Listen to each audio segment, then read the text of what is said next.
प्यारे दोस्तों, यह डिक्टेशन 400 शब्द की 80 शब्द प्रति मिनट की गति से 5 मिनट में बोली जाएगी। रेडी स्टार्ट करते ही डिक्टेशन शुरू हो जाएगी। Ready start. उपसभापति जी, भारत ने अगली पीढ़ी के लिए हमारे इतिहास के निर्माण के लिए पहला कदम उठा लिया है।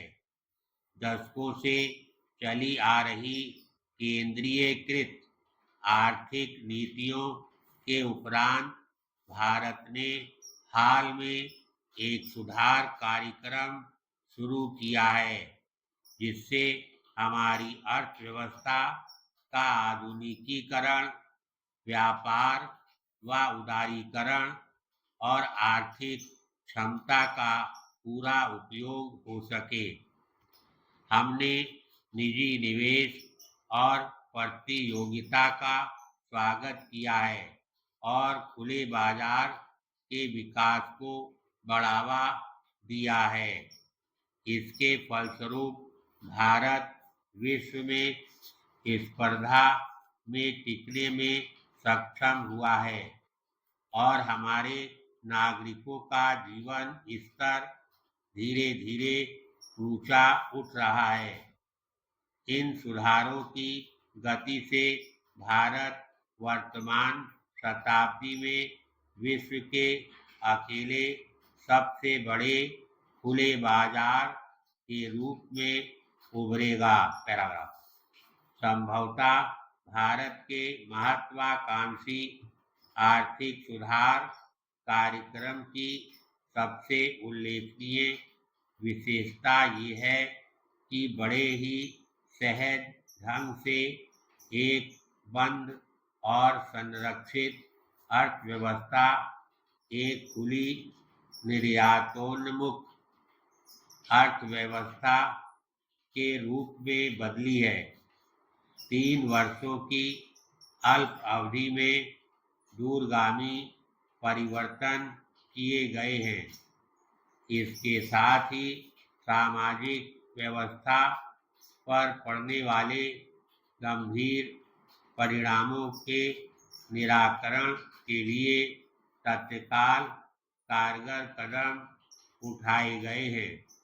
इन कदमों तथा आम तौर पर भारत की विभिन्न राजनीतिक विचारधाराओं की सहमति के फलस्वरूप इस सुधार प्रक्रिया को अपनी एक विशिष्ट गति मिली है। पैराग्राफ।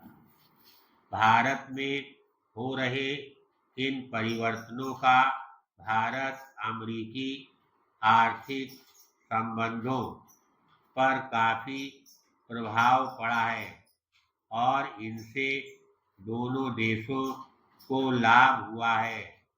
नए आर्थिक संबंध बनाने के क्षेत्र में अमेरिकी फर्में अग्रणी रही हैं।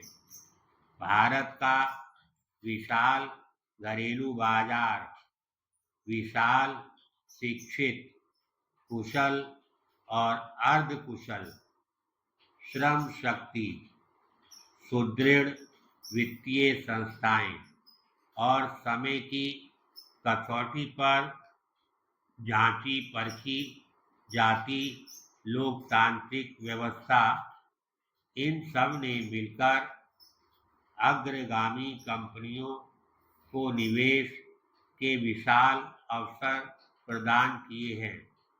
वर्तमान शताब्दी के लिए अपने इतिहास की रचना करते समय हमें विभिन्न देशों के साथ और अधिक व्यापार की ओर ध्यान देना होगा। पिछली आधी शताब्दी की एक दुर्भाग्यपूर्ण घटना दुनिया में विनाशकारी आयुधों का निर्माण है। नाभिकीय आयुधों के प्रसार के कठिन और जटिल प्रश्न पर प्रभावकारी ढंग से तभी विचार किया जा सकता है जब उनकी विश्वव्यापी संहार क्षमता पर विचार करें और इसी तरह इनके विश्वव्यापी समाधान भी खोजे। प्रत्येक राष्ट्र चाहे बड़ा हो या छोटा संप्रभुता संपन्न होता है। धन्यवाद।